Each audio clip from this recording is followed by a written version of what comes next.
Shalom, bienvenidos a un nuevo estudio de nuestra comunidad Benei Adon Olam. En esta oportunidad vamos a estudiar sobre Dios y su revelación. Podemos llamarlo esto el ABC de la fe. Lo que tenemos que conocer, lo que tenemos que saber respecto, ¿cierto?, a nuestra creencia. Estamos iniciando de nuevo, ¿cierto?, el ciclo de la Torá. Es importante, entonces, ¿cierto?, poder entender qué es o de qué es, en qué consiste la fe, ¿cierto?, que tenemos en Dios. ¿Qué es lo que implica? ¿Qué es lo que, cómo se diferencia quizás de algunas otras doctrinas, teologías? Así que vamos a tratar un poquito esto a grandes rasgos, ¿cierto? No vamos a entrar en infinitos detalles, porque no tenemos tiempo para eso.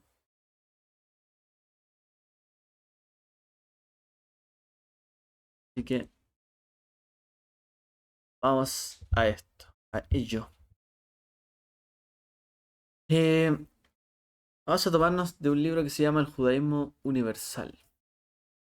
Y nos habla, ¿cierto?, sobre el cómo los apóstoles impactaron, ¿cierto?, al mundo a través del judaísmo. ¿Qué judaísmo? El judaísmo de Yeshua, el judaísmo de ellos, que finalmente llevaron, ¿cierto?, a las naciones y que hablaron, ¿cierto?, acerca del Dios de Israel. Y por supuesto que se permearon estas ideas, ¿cierto?, judías o ideas de Israel hacia el resto de las naciones. Entonces cuando comenzamos a hablar sobre el entender, ¿no?, de cuál es la fe que hemos recibido también nosotros, ya que, digámoslo, ¿cierto?, en general, la mayoría quizás de la gente que viene a nosotros o a estos grupos ha venido, ¿cierto?, del cristianismo, de la fe en el Hijo de Dios, ¿cierto?, en Jesús, conocido así, Yeshua. Efectivamente, ¿cierto?, hemos creído en la palabra del Evangelio, hemos practicado, predicado esto, pero todo esto, ¿cierto?, parte por Yeshua y sus discípulos. Sus discípulos pregonando, ¿cierto?, la salvación de Dios en base a los profetas de Israel, en base a las escrituras de Israel y en base, ¿cierto?, a toda la historia de Israel. Por lo tanto, al comenzar nuestro viaje por el judaísmo de Yeshua y sus apóstoles, primero los temas que tocamos, ¿cierto?, debemos conocer, entender, es la existencia, naturaleza y atributos de aquel ser que creó todo lo que existe. Esto es el eterno, Dios, ¿cierto?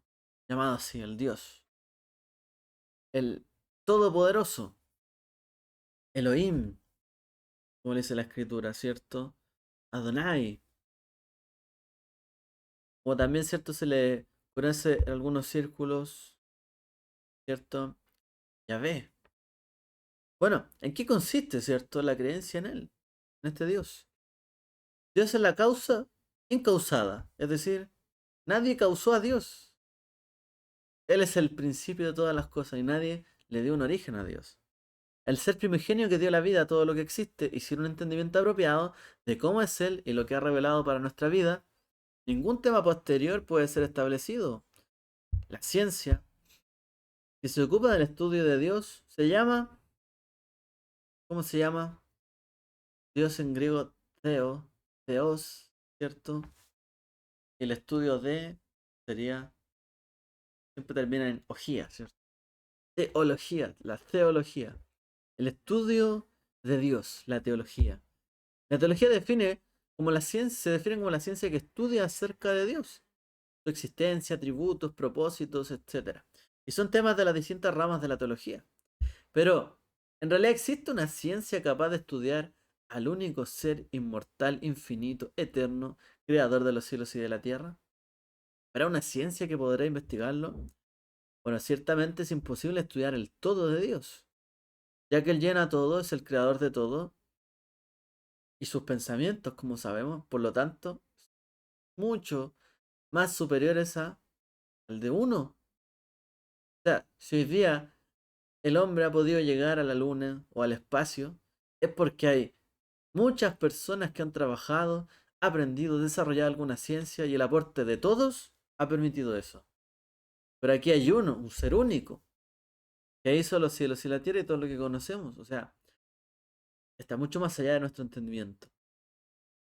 Entonces, es difícil que lo podamos estudiar el todo de Dios, pero sí podemos conocer lo que Él ha revelado acerca de sí mismo.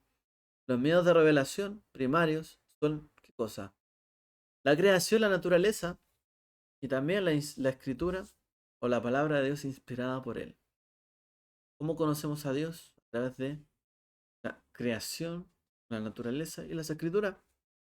Y lo que nosotros conocemos es lo que Él quiere que conozcamos. Y esto es suficiente y necesario para nosotros. Como veremos, en este tema es posible conocer mucho acerca de Dios, pero a su vez poco de su carácter, propósito, unicidad y perfección. Hay gente que puede decir que conoce mucho de Dios, pero tenemos que conocer también cómo se comporta, quizás cómo se ha revelado, ¿no? Una precaución ante esto es necesaria. A pesar de que podemos saber muchas cosas sobre Dios, no podemos conocer todo sobre Dios, y al ser un Dios infinito en su poder, sabiduría y todo lo que es Él, tu mente nunca llega a comprenderlo, o nuestra mente nunca llega a comprenderlo al 100%. La Escritura nos enseña. Devarim, Deuteronomio 29:29 dice, las cosas secretas pertenecen al Eterno nuestro Dios, pero las reveladas son para nosotros y para nuestros hijos para siempre, para que cumplamos todas las palabras de esta ley. Porque como son los cielos más altos que la tierra, así mis caminos son más altos que sus caminos, y mis pensamientos más altos que sus pensamientos. Isaías 55:9. Entonces aquí en adelante, para poder hablar en un mismo idioma acerca de Dios, hablamos, ¿cierto? Nos referiremos también a la teología como la ciencia que estudia sobre Dios y todo lo que viene de Él, aun cuando no podamos conocerlo todo. Bueno, entremos en lo que son las cosmovisiones, ¿cierto? Las visiones acerca de Dios. Dice Isaías 45, 21-22. ¿Quién ha hecho oír esto desde tiempos antiguos? ¿Quién lo ha dicho desde entonces? ¿No he sido yo el Eterno? ¿No hay otro fuera de mí? Dios es justo y salvador, no hay ninguno excepto yo. Mirad a mí, sed salvos en todos los confines de la tierra, porque yo soy el Dios y no hay ningún otro. La Biblia nos declara un axioma, es decir, una verdad, una verdad evidente. Y esto es que el Eterno es Dios y no hay otro. Solamente Él es Dios y fuera de Él no hay otro. Todos los demás que reclaman esa autoridad de ser Dios son falsos, porque han sido creados por la superstición humana, es decir, solo hay un Dios. Este es el axioma. No hay ningún otro Dios. Solo hay un Dios. Desde el punto de vista de la Biblia y el judaísmo, Dios es el único ser todopoderoso, omnipresente, omnisciente, es decir, que todo lo sabe, y absolutamente perfecto, creador de todo cuanto existe. Y antes de dar una evidencia acerca de la existencia del único Dios verdadero, vamos a mencionar algunas cosmovisiones sobre Dios y su existencia. ¿Cuáles son las principales cosmovisiones sobre Dios en el mundo hoy día? Bueno, separémosla. Existe, por ejemplo, el teísmo, existe el deísmo, existe el panteísmo y existe el ateísmo. Y por otro lado también el agnosticismo. Hablemos un poco de cada una. ¿Qué es el teísmo? El teísmo es la cosmovisión que cree en la existencia de un Dios eterno personal, ojo, eterno, personal, todopoderoso, infinitamente sabio y creador de todo cuanto existe. Y la esencia es la esencia perfecta de la bondad. Este Dios también tiene un propósito para el mundo y por lo tanto interviene en el mundo para llevar esto a cabo, ya sea a través de consecuencias secundarias como a través de la naturaleza, o a través de algún milagro, o directamente por medios sobrenaturales, que serían netamente los milagros. Una intervención, cierto, inexplicable en este mundo. Y las religiones teístas en el mundo, podemos decir que son, a grandes rasgos, son tres. ¿Cuáles son? Judaísmo, el cristianismo y el islam. Tres religiones teístas que creen que hay un Dios eterno, personal para cada uno, todopoderoso, infinitamente sabio y conocedor de todas las cosas, y que Él creó todo cuanto existe, creador de los cielos y la tierra. Estas tres religiones son teístas, ¿ya? Por otro lado existe el deísmo. ¿Qué es el deísmo? El deísmo concibe a Dios todopoderoso, personal, infinitamente sabio, creador de los cielos y la tierra.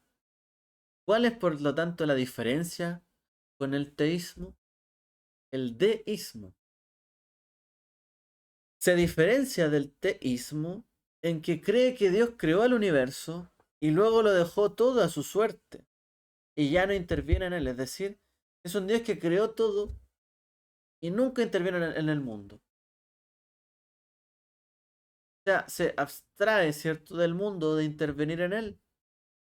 Una no muy conocida analogía del deísmo, por ejemplo, es la de un relojero que hizo un reloj, le dio cuerda y lo dejó correr sin intervenir en su marcha. Es decir, el relojero hizo el reloj, lo inventó, lo armó, lo produjo, luego le dio cuerda, lo preparó y lo dejó andar. Y se olvidó de él y nunca interviene en los tiempos, porque lo dejó andar, lo dejó ser. O todo, ok, listo. Es un Dios que no interviene en el mundo. No hay ninguna religión deísta como tan grande, sino más bien que hay ciertas personas que se adhieren a esta cosmovisión. O sea, no hay una religión deísta. Porque ¿qué sentido tiene que haya una religión deísta, sí? Es simplemente creer, bueno, yo creo que sí, todo esto no es por el azar, alguien tiene que haberlo hecho, hay un Dios, ok. Pero conocer a ese Dios personalmente, no, porque hizo, creo que lo hizo y dejó las cosas así y ya. O sea, no importa lo que haga o no haga, simplemente ya creó las cosas. ¿Para qué va a haber una religión que en realidad se enfoque en adorar a este Dios si en realidad no buscamos un Dios personal? Por ejemplo, Thomas Jefferson y Voltaire fueron deístas de historia. Tenemos el teísmo y el deísmo. Ahora añadimos el panteísmo. ¿Qué es el panteísmo? Esta palabra proviene de la unión de dos palabras. Una, pan. ¿Qué significa pan? Todo. Pan significa todo. Y theos, en griego, significa Dios. O sea, panteísmo. Todo Dios. Y esta es la doctrina que sugiere que todo es Dios y Dios es todo. Y esto es que Dios y el mundo forman parte de una unidad, es decir, Dios está en las cosas. No es que Dios esté omnipresente, es que Dios está en las cosas. O sea, Dios está en esto. Cualquier cosa puede estar Dios, en la naturaleza. Para el panteísmo, el mundo es eterno y Dios es una fuerza impersonal, es decir, Él está en todo, pero no es que requiera una conexión personal con uno, sino que es impersonal, pero está en todo lado, en todo lugar. Y el bien y el mal no existen, sino que son solamente una ilusión dentro del panteísmo. ¿Qué religión panteísta realmente conocida existe? Dios es una fuerza. Dios no es un ser, un ente, es una fuerza. ¿Qué religión hay panteísta? Por ejemplo, el hinduismo. Y muchas de las religiones, cierto, de Oriente son panteístas. De hecho, hay una gran influencia, ¿no? Muchas veces del panteísmo en la gente que cree en Dios porque cree en la energía, en las fuerzas, que así se conecta con Dios, que hay que alinear, no sé, los chakras, que hay que alinear las sefirot. Y a veces todo esto se confunde, ¿no? Porque es como que Dios fuera el Dios de las fuerzas y las energías. Y está en eso. Y Dios es infinito, eterno y está en las cosas. Pero no hay un Dios personal con el que comunicarse, que interviene en el mundo, ante el cual yo puedo clamar Abba, Padre, por ejemplo. Entonces, es una religión que, claro, habla de respeta la naturaleza, respeta el medio ambiente, porque Dios está en todo esto. Son personas que, en el fondo, tratan de buscar y conocer a Dios a través de muchas veces eh, la abstracción, pero también le dan categoría divina a ciertas cosas. Por ejemplo, en el hinduismo, ¿cierto? Hay ciertos niños que nacen con alguna deformación y tienen una característica divina para ellos. Y lo que tocan, o hay ciertos elementos que son divinos. Dios está en eso también. El judaísmo, a lo mejor en la Torá podría habernos planteado algo así, ¿no? Está el Aarón el Aarón, el arca. Están los querubín, los querubines. Está el altar, está la menorá. Y todo eso, alguien podría decir, pero eso fue hecho divino, ¿no? Porque Dios hizo, y era un diseño de Dios, todo eso es divino. O sea, destruir una menorá o incluso el templo. Dios habitaba ahí, entonces destruir un templo es un sacrilegio. Que no encontremos la menorá es como no encontrar algo divino de Él, que esté perdida. Bueno, nada de eso es Dios. Nosotros entendemos estas cosas como una simbología, ¿no? No es que Dios está en la menorá. No es que porque la escritura diga que hay 7 espíritus, es que esos 7 espíritus son una menorá. O viceversa. Estamos hablando, ¿cierto?, de figuras, símbolos. Los profetas nos hablaron por figuras y símbolos, pero no es que no le dieron una categoría divina a eso, ¿cierto? Entonces, incluso hay un pasaje de Jeremías que dice, ya no será necesario un arca para conocer a Dios. No es necesario inclusive un templo para conocer a Dios. Dios no está en un templo y si no hay templo no está ahí. Por eso le dice a David, bueno, ¿me edificarás tú una casa a mí? ¿Acaso yo le mandé a construir una casa para mí? ¿Acaso yo he morado en una casa alguna vez? Yo estoy en una casa. Y porque esa casa está dedicada a Dios, entonces es sagrada. Es sagrada y divina. Porque estas religiones creen prácticamente que hay cosas divinas, ¿no? Se le da algo divino. Esto se transforma en algo divino. Bueno, por ahí estaban viendo algo del maná, ¿no? Bueno, en cierta religión eh, se estila, ¿no? O se conoce como que la persona cuando va a comer el pan, ¿no? Partido es el cuerpo de Cristo. Se enseña, ¿no? Y a veces se le da una categoría divina a ese pan. Pero si no es, es una simbología. Pero hay quienes incluso lo llevan un poco más allá y lo ven como algo divino, ¿no? En ese momento. Bueno, nosotros estamos llenos de símbolos, ¿cierto? En la Torah. Pero no tenemos que categorizar todo aquello, o no por tener una menorá en nuestras casas, una Torá y todo eso va a ser algo divino. Dios no está ahí, en eso esencialmente. Está en todo lugar, todo lo sabe, todo lo conoce, pero no es que está ahí en una menorá, en un libro, en esto. ¿Ok? No es que si se destruye Dios se va, no sé, por la invocación de Dios. Bueno, estas religiones creen en este tipo de cosas. Me extendí un poco para que se entienda un poco las diferencias, ¿no?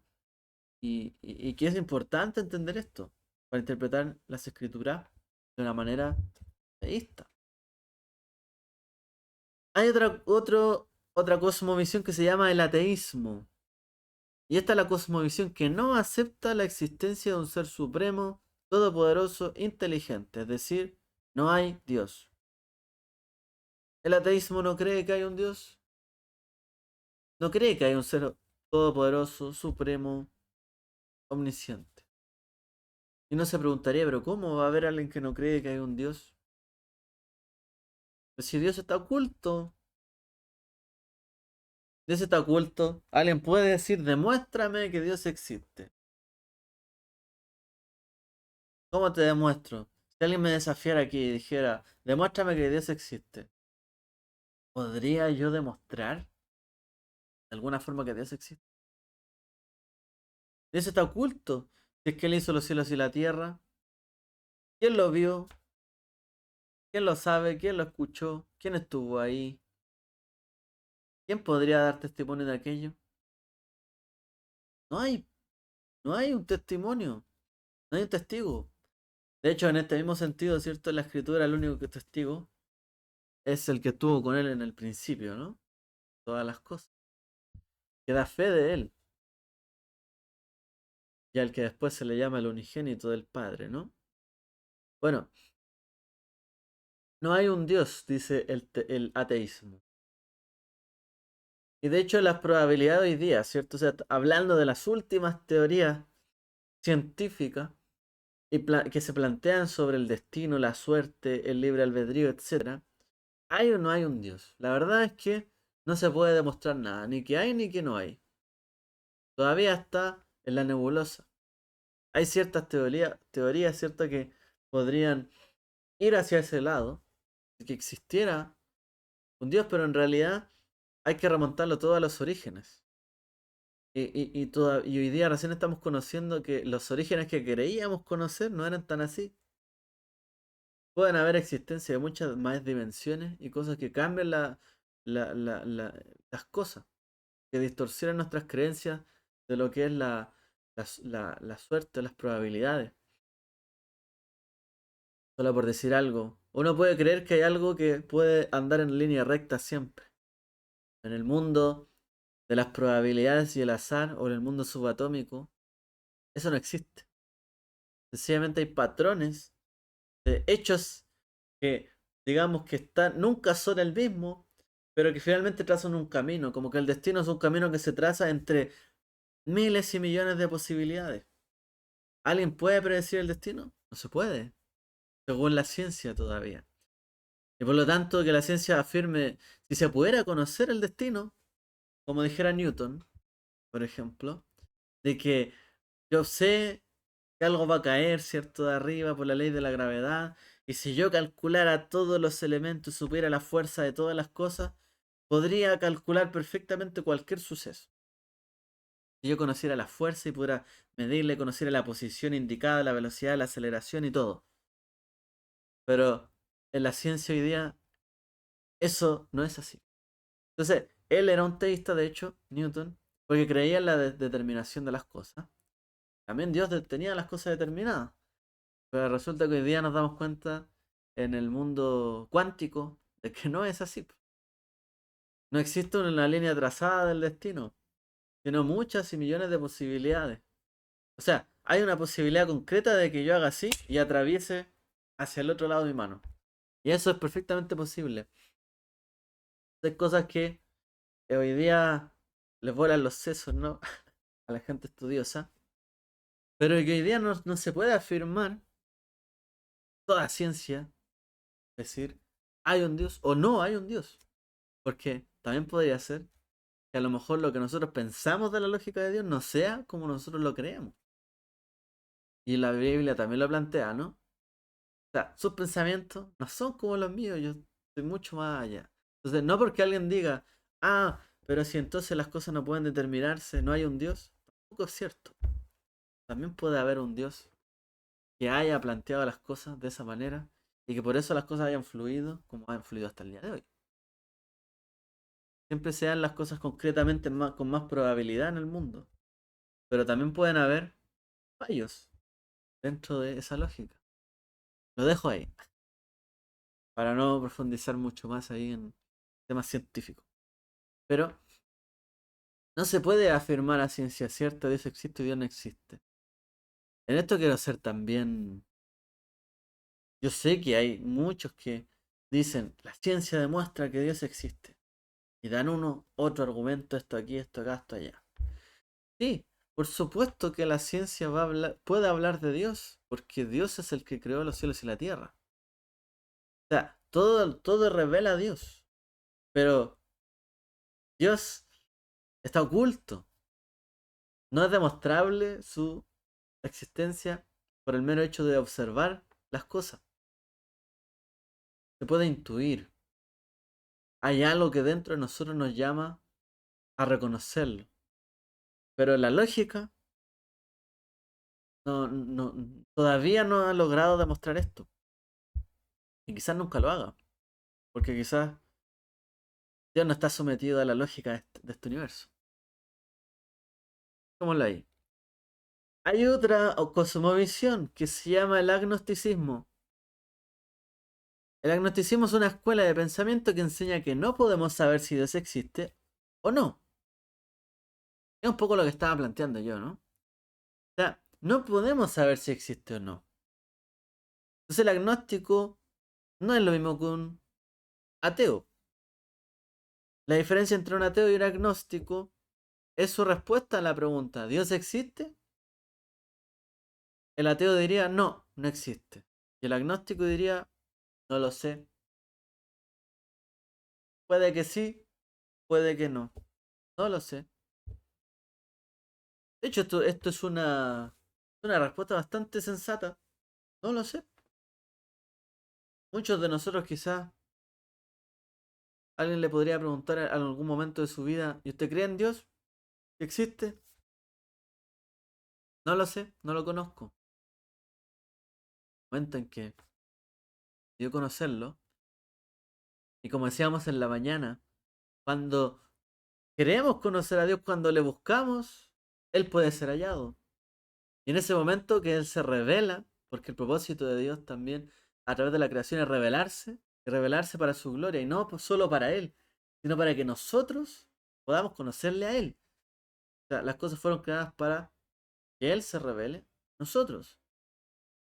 Por eso es que cuando nosotros queremos buscarle y conocerle, Él se revela, pero permanece generalmente oculto en el mundo. Para todo aquel que le busca podría revelarse, pero para el que no, ahí permanece, ¿no? Una respuesta sensata, no lo sé. No sé, existe o no existe. No lo sé. Bueno, sigamos. Nos detuvimos acá, espero que haya quedado claro los puntos generales, ¿cierto? De la creencia en Dios y de nuestra diferencia, ¿no? Como teístas. Como hemos mencionado, nuestra fe es teísta. Para expresarlo con un término todavía más exacto, somos monoteístas, de hecho, ya que creemos que únicamente existe un ser que reúne las características de Dios y no varios, porque hay otros también que creen que hay varios que se llaman politeístas. Creen que puede existir varios seres eternos, todopoderosos, omniscientes, que puedan saberlo todo y que puedan intervenir en este mundo y que siempre hayan existido.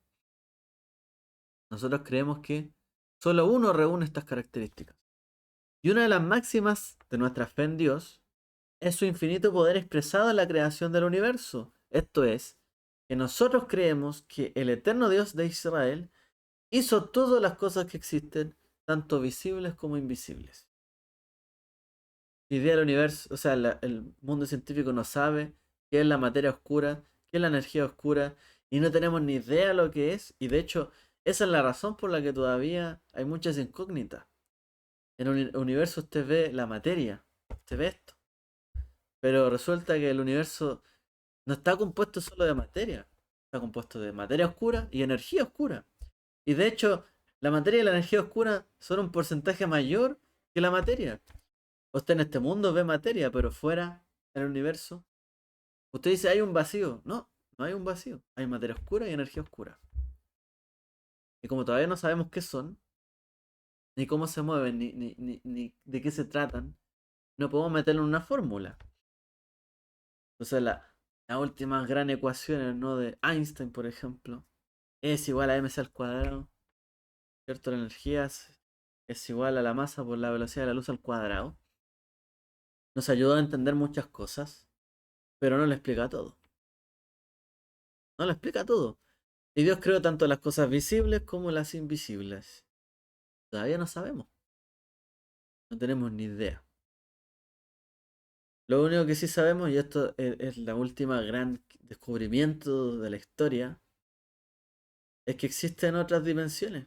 Y existe materia que puede saltar de otras dimensiones a nuestra dimensión. Porque ya lo hicieron, ¿no? La hicieron, se llama el bosón de Higgs. Y no tenemos ni idea, en realidad, de dónde vino. Pero en realidad esa fue la primera vez, después se fueron descubriendo a través de varios intentos. En este acelerador de partículas, ¿cierto? Que hay en Europa. Ciertas partículas que vienen de otras dimensiones. Es como que hacen estallar, ¿cierto? Tanta energía, haciendo explotar, ¿cierto? O chocar ciertas materias. Y es como que uno le pegara una piscina de repente tan fuerte que puede saltar una gota fuera. Y es como golpear una dimensión tan fuerte que pueda salir de esa dimensión algo a nuestro mundo. Y eso están probando para conocer la materia de otras dimensiones. Cómo se comporta. La verdad es que todavía está todo en pañales. Aunque ya de por sí, ¿cierto? Es muy extraordinario hablar de esto. En realidad sabemos muy poco todavía. Así que nosotros creemos que Dios creó tanto lo que existe como lo que no existe, lo que es visible como lo invisible. Nosotros hablamos de esto, imagínense en la época de Abraham, de nuestros padres en Israel, no tenían ni idea. Hacía erupción un volcán y era la ira de Dios. Había un estudio, qué es lo que pasa aquí y allá. Las cosas han cambiado mucho, ¿no? De todas formas, si una persona en el mundo antiguo y en el mundo actual cree que hay un Dios que creó las cosas visibles como las invisibles y todo está bajo su control, aunque yo sepa mucho de ciencia o de cómo funcionan las cosas, todo está bajo el control de Dios.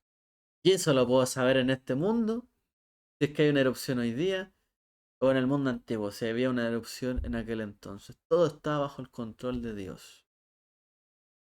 Bueno, si esto no fuera así, caso hipotético, cuando hablamos de Sodoma y Gomorra, ¿qué idea se ha investigado, no? Por ejemplo, de que probablemente cayó ahí un meteorito, o una explosión de gas, algo pasó, pero en esa zona hay algo que arrasó con el lugar. Hay algo que llegó y fue como detonar una bomba atómica en ese lugar, y se destruyó todo. Eso ha investigado porque en realidad es así. No quedó nada, quedó todo convertido en sal. Hay un lugar, ¿cierto? Es un lugar histórico. Entonces, uno diría, claro, no, si fuera un meteorito, o sea, ¿qué tiene que ver lo que hacía la gente allí o no? Si cayó algo, si algo estalló de repente por ciertos canales de gas que iban subterráneos y a lo mejor se mezclaron y ahí, pum, hicieron una explosión.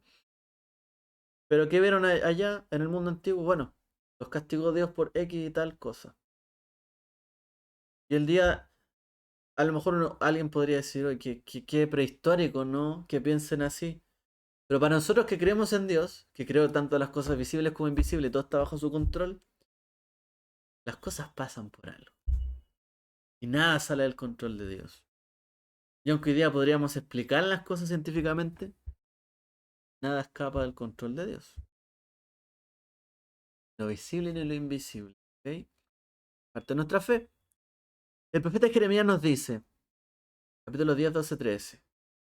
Él es el que hizo la tierra con su poder, el que estableció el mundo con su sabiduría y extendió los cielos con su inteligencia. Cuando eleva su voz, hay un tumulto de aguas en los cielos y eleva los vapores de los extremos de la tierra, hace los relámpagos con la lluvia, saca de los tesoros y saca de sus tesoros el viento. Él es poderoso. Hizo todo el mundo con sabiduría. Extendió los cielos con inteligencia. Uno mira, está todo bien hecho. O sea, si alguien ve y contempla algo y dice, ¿quién hizo esto tan espectacular?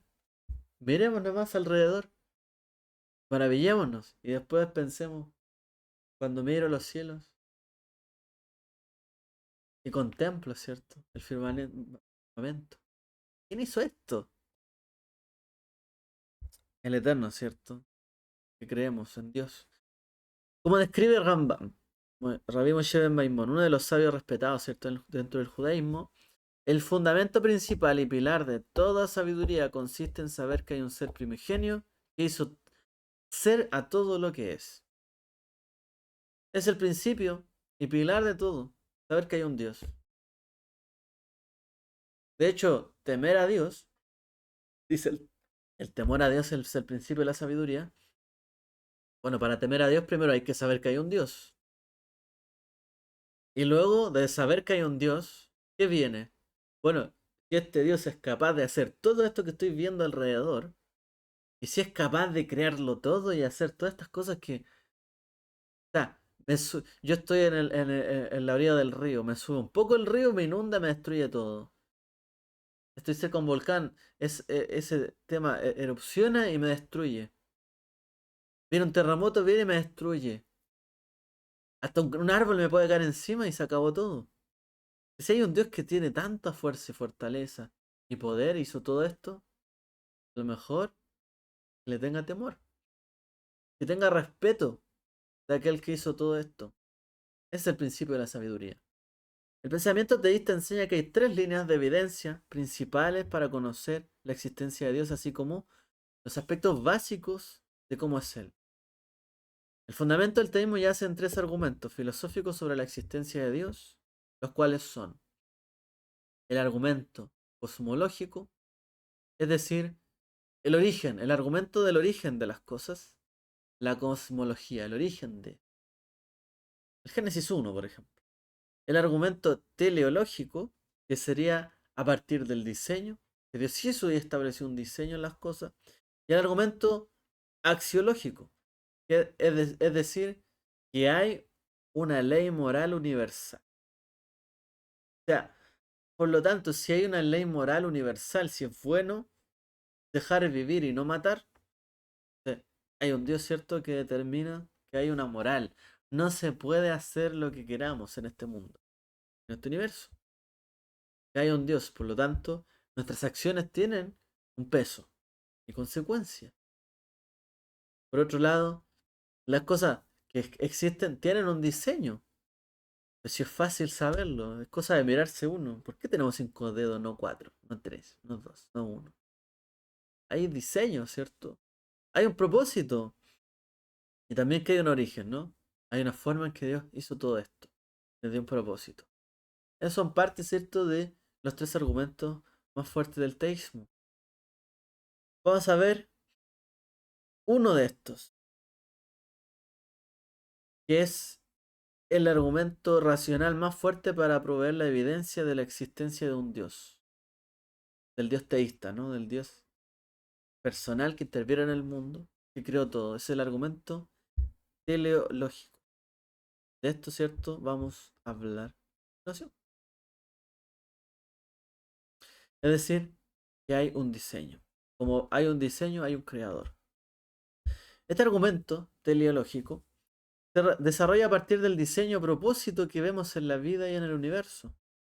Su nombre viene de la palabra telos, que significa propósito. Telos, propósito.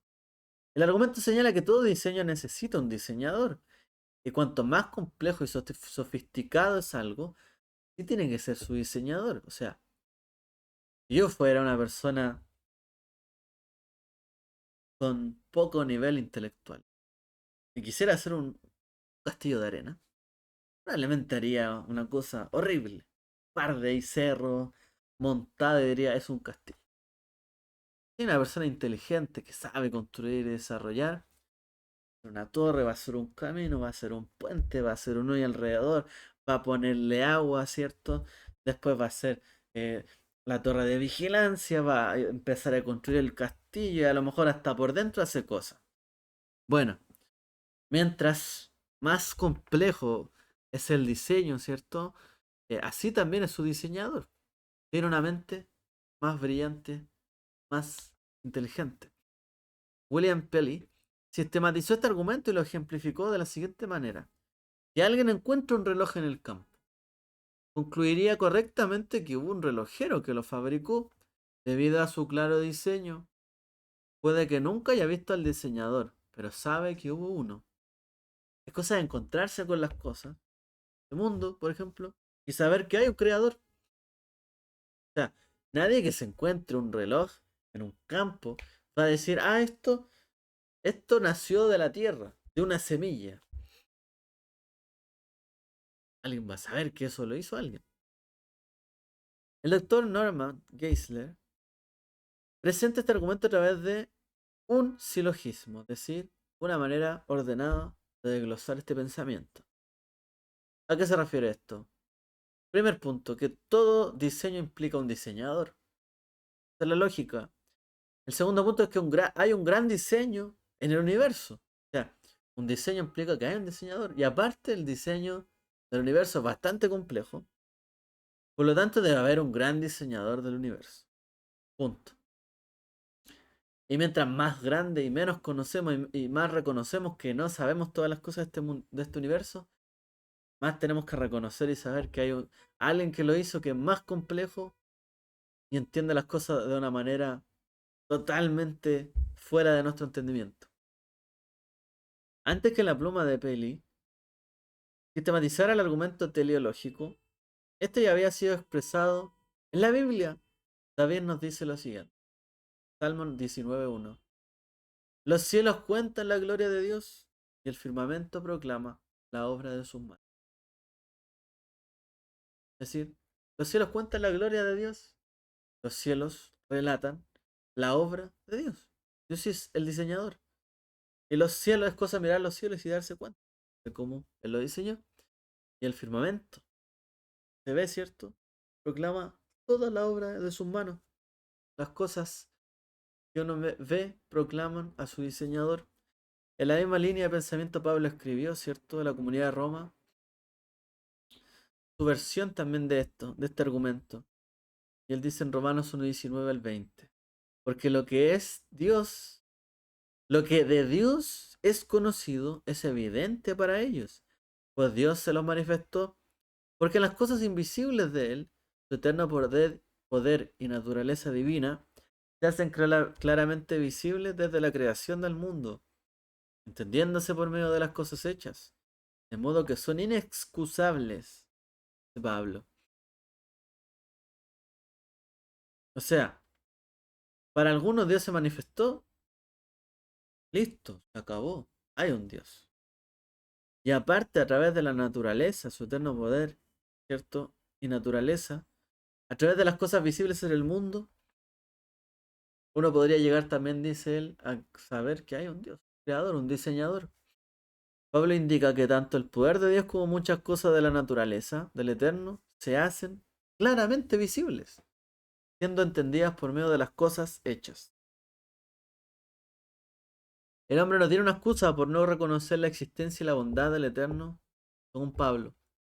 A pesar de que nunca hubiera leído la Biblia o escuchado de este Dios, podría conocer su existencia al reparar el orden que hay en la creación.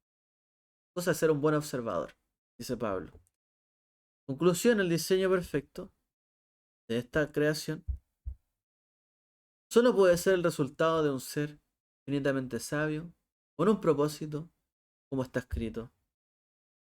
Isaías 45:18. Así dice el Eterno que hizo los cielos, que creó los cielos. Él es Ha Elohim, el Dios que formó la tierra, la hizo y la estableció. No la creó para que estuviera desolada, la formó para que fuese habitada, le dio un propósito. Yo el Eterno y no hay ningún otro. Yo soy el creador, el diseñador. Yo hice todo y todo lo hice con un propósito. Fuera habitada, no desolada. Es decir, para que gente viva ahí. Y eso significa que la gente que allí vivirá le conocerá, ¿cierto? Bueno, hasta aquí llegamos el día de hoy. Hemos, ¿cierto?, indagado un poco sobre las razones, ¿cierto?, que explican nuestra creencia en Dios.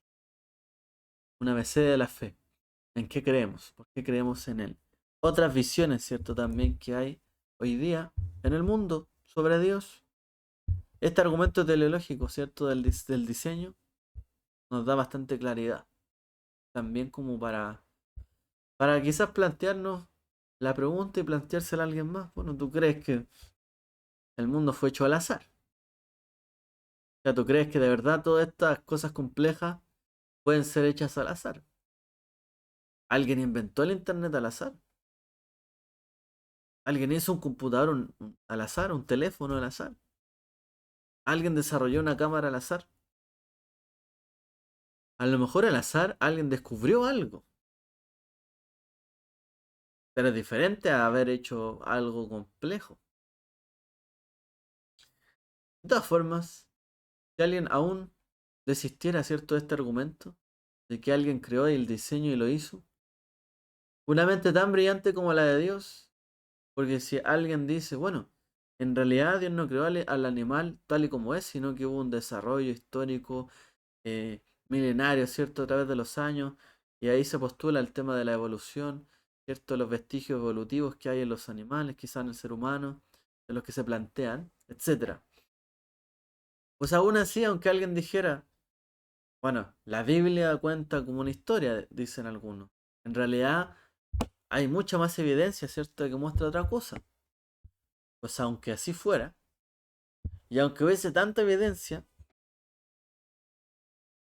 la mente del creador, que supera todas nuestras expectativas, pudo perfectamente haber hecho como nosotros un clic y que todas las cosas siguieran un camino de tal manera que se diese la vida, que se crease la humanidad, los animales, y a lo mejor todo el relato que vemos de la creación no es que Dios tenga manos para hacer las cosas, sino que simplemente haya dado una instrucción, una orden, haya ejecutado un movimiento y todas las cosas por consecuencia se hubiesen hecho. Es totalmente razonable que haya ocurrido esto. Que de hecho, eh, a veces los argumentos, ¿cierto?, de solo basarse en la Biblia para esto, eh, carecen a veces de argumento porque frente a toda la evidencia que hay en el mundo hoy día, la ciencia, etcétera, queda corto. Que la Biblia no es un libro que defienda la existencia de Dios, por así decirlo. La Biblia no es un libro científico que uno va a encontrar ahí ciencia defendiendo a Dios. La Biblia no busca eso, ni dar evidencias de que Dios existe. Sencillamente habla de cómo Él ha intervenido, ¿cierto?, en el mundo, ha inspirado a personas a conocerle, y el testimonio de estas personas, ¿cierto?, sobre que le han conocido, lo que vivieron y de lo que fueron testigos. Em, pero es perfectamente probable, ¿cierto?, que Dios hubiese hecho un movimiento, hubiese creado una cosa en los cielos y en la tierra, y que aquello, ¿cierto?, fuera como una semilla. Y esa semilla cayó, creó los cielos y la tierra y creó una semilla, y la semilla hubiese surgido la vida. Esto es perfectamente probable. ¿Ya? Porque hay algunos que dicen, no, es que él creó los animales aquí, aquí, acá, aquí, allá, y de una y de otra forma. A lo mejor la única forma en que los antiguos que entendieron estas cosas lograron comprender algo de la creación es a través de que Dios hubiese intervenido como si tuviera manos, pies y brazos. Pero Él no tiene ni brazos, ni pies, ni manos. Pero de alguna forma intervino. Entonces, les dejo esa inquietud ahí, planteada. A veces ni siquiera hay que irse tan en contra de la ciencia o en contra de la evolución y todo eso, como para darse cuenta de que también eso no cambia que Dios sea todopoderoso y que ha hecho las cosas de una u otra forma, que ni siquiera sabemos bien, no estuvimos ahí, como para que eso sea causa de que no creamos en Dios, alguien no pueda creer en Dios. Simplemente cada persona toma su decisión si cree o no cree. Pero si alguien cree que Él de verdad Él es tan absolutamente poderoso y conocedor, hay muchas posibilidades en las que Él puede haber hecho las cosas. Y aún lo que descubrimos no tiene por qué negarlo, al contrario, porque toda la creación habla de Él y muestra su obra. Entonces, ¿cómo un argumento, un descubrimiento científico va a ir en contra de Dios? No tiene sentido. Al contrario, lo muestra y lo da a conocer. Solo lo dejo ahí, planteado. ¿Ya? Que Dios les bendiga a todos y espero que haya sido de reflexión este estudio. Shalom Shavuot.